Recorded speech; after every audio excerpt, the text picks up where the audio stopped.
Itong negative visions ko, para lang maging aware kayo. Para sa inyo naman din po yan. Kung maniwala kayo o hindi, decision nyo yan.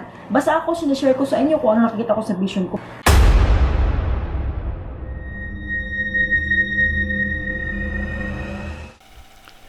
Hello po mga ka-PTV, maligayang pagbabalik po sa ating channel at magandang araw po sa inyong lahat. Sa video na ito ay tatalakayin natin ang pagkasawi ng mga sikat at tinahangaan sa showbiz industry.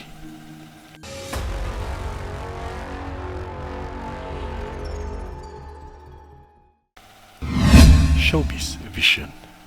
Isang sikat na mga awit ang nakikita ko na magpapaalam sa mundo natin ng biglaan. Kilala ito at sikat, at isa ako sa humahanga sa kanyang mga awitin. Isang lalaking artista din na nakikita ko na magpapaalam sa mundo natin dahil sa aksidente. At ito ay hindi inaasahan ng lahat, lalo pa ito ay may mga shooting pang ginagawa. Hindi ito baguhang artista, kilala na ito. At maraming nalungkot sa kanyang pagkawala.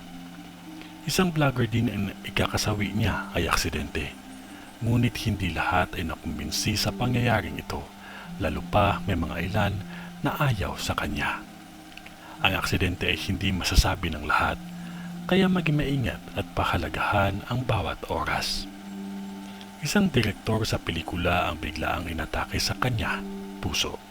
Nadala pa ito sa ospital, ngunit ito ay nasawi.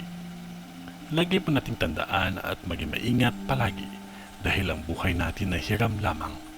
At huwag makalimot ang manalangin palagi. Kayo po mga ka-PTV, ano po sa tingin ninyo? Kung ano man yun, wala pa ding makakatalo sa taimtim na panalangin natin sa Diyos Amang makapangyarihan sa lahat.